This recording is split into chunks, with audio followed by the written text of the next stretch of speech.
رسول دنیا سے چلے گئے. خدا کی قسم مظلوم ترین ہستی کائنات میں رسول خدا اور امیر المومنین ہے.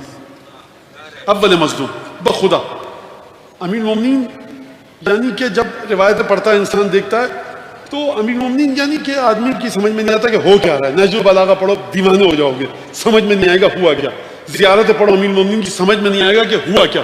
وہ ہستی امیر المومنین کہ جس سے امام صادق زیارت کے لیے جا رہے ہیں تو کہہ رہے ہیں فکن لی شفیعن, اے مولا علی امام صادق فرما رہے ہیں میری شفاعت فرمائیے. اب بچا کیا,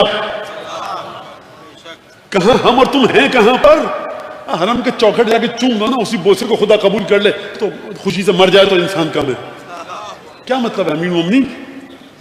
درک کرو اس محبت کو, اپنے وجود میں اتارو, اپنے خون میں اتارو, اپنی اولاد کو منتقل کرو امیر مومنین کی محبت کو, کہ کس طرح سے ولایت کے ذریعے تمہاری اولاد پروان چڑھے. اپنے بیوی بچوں کو اشربوا فی قلوب اولادکم حب علی بن ابی طالب, علی بن ابی طالب کی محبت کو اپنے بیوی بچوں کے دل میں رکھو مت. مولانا انڈیلو ڈالو اپنی محبت علی بن ابی طالب کو. اور کل کی بات, جس طرح سے عزاداری ہماری اور تمہارے شہر کی جا رہی ہے نا, سب سے پہلا نقصان جو پہنچے گا حب علی بن ابی طالب کو پہنچے گا. اس کے ساتھ جو نقصان پہنچے گا مولا حسین کی عظمت کو پہنچے گا.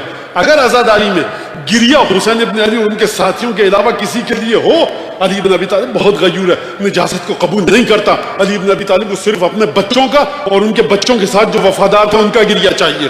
خدا کو رسول خدا کے بچوں کا گریہ چاہیے. خدا کو فاطمہ زہرا کے مصائب پر گریہ چاہیے. کسی اور کو مت ملاؤ مجلس حسین ابن علی میں. سمجھو اس بات کو, اسی محبت کی وجہ سے تمہاری ولادت پاک ہوئی ہے. سمجھو اس بات کو.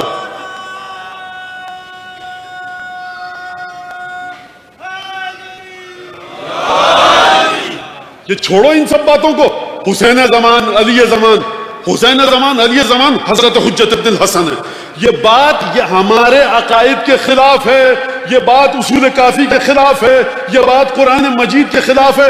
ابو الفضل عباس کو امام حسین نے علی زمان نہیں تھا.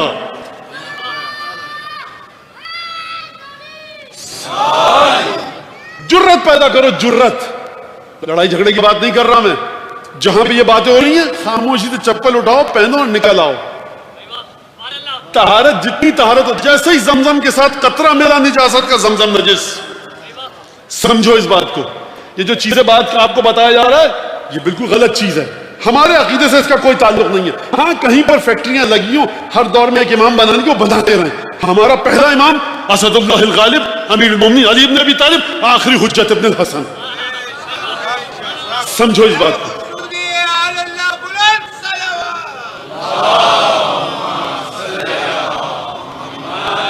پھر اس کے بعد ہمارے مراجع علماء, یہ جو میں نے کہا نا اس کے بعد, یہ وہ بات نہیں ہے جو ہمارے اور تمہارے بعد ہوتی ہے.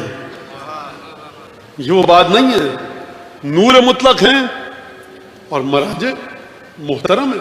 انہوں نے ہمیں احادیث ائمہ سے آشنا کیا. مراجع نے, فقہاء نے, مجتہدین نے ہمیں ائمہ کی باتوں سے آشنا کیا. لیکن کہیں پر بھی یہ بات آئے سمجھ لیجیے یہ ہمارے عقائد کے خلاف ہے. اچھا میں غلط کہہ رہا ہوں. کہنے والے سے کہو روایت دکھا دو ذرا کہ جہاں سے یہ جواز نکلتا ہو اس بات کا. اللہ یوم کا یوم کی آبا عبداللہ, آپ کے دن جیسا کوئی دن نہیں ہے. بھائی اب کسی نے کہا کہ تربت خاک شفا کو بیچا گیا. اب کسی نے مجھے بتایا نیت کیا تھی بیچاروں کی, کیا تھا سچ جھوٹ, میں اس میں نہیں جانا چاہ رہا. میں اس میں نہیں جانا چاہ رہا. یقیناً آپ کو غصہ آئے گا, برا لگے گا, ہم کو بھی برا لگے گا اگر یہ بات اس طرح سے ہو. لیکن اس میں ان لوگوں کو کہنے کا حق نہیں ہے جو کہتے ہیں کلو یوم عاشورہ کلو ارض کربلا. آپ تو کراچی کسی بھی گلی کو کہتے ہیں کلو ارض کربلا, تو کراچی بھی کربلا. تو آپ کو اتنے حساس کیوں ہیں؟ کربلا کی مٹی بھی تھی, کراچی کی مٹی بھی کربلا ہے, ہر جگہ کربلا ہے, ہر دن عاشورہ ہے. آپ کو حق نہیں ہے اچھلنے کودنے پھاندنے کا اگر کہیں پر تربت امام حسین بک رہی ہے, کیونکہ کلو یوم عاشورہ کلو ارض کربلا. تو پھر کربلا میں رہ کیا گیا؟ عاشور کے علاوہ دوسرے دنوں میں فرق کیا رہ گیا؟ تو یہ بھی کہہ دو کلو رجل امام حسین, ہر مرد امام حسین ہے. نہ کوئی زمین کربلا ہو سکتی ہے, نہ کوئی دن عاشور کا ہو سکتا ہے, نہ کوئی شخص امام حسین ہو سکتا ہے. یہ واضح, یہ عقائد کی بات ہے. یہ میں پولیٹیسائز نہیں کر رہا مسئلے کو, بات کو سمجھو. اور نہ میں کہہ رہا ہوں لڑائی جھگڑا کرو, اپنے عقیدوں کو سیکھو. اس ممبر پہ بیٹھ کے اگر میں بعض مصلحتوں کی خاطر یہ بات بھی نہ بتاؤں تو یہ ممبر ہے کس لیے پھر؟ اگر نسلوں کی تربیت نہ ہو, حسن، لیکن یہ اس کے ساتھ ساتھ قطعاً کسی مرجع کا، کسی عالم کا، کسی ہمارے فقہا میں سے کسی کا بے احترامی نہ ہو. آپ کو کسی مرجع کا فتویٰ پسند نہیں آ رہا، عزادار کو کسی بے احترامی مت کیجیے، برے الفاظ سے یاد مت کیجیے. اس کے پاس اپنے دلائل ہیں، اس نے ایسا فتویٰ دیا جو آپ کو پسند نہیں آ رہا، آپ کو حق نہیں ہے اس کے بارے میں برے لفظ استعمال کرنے کا.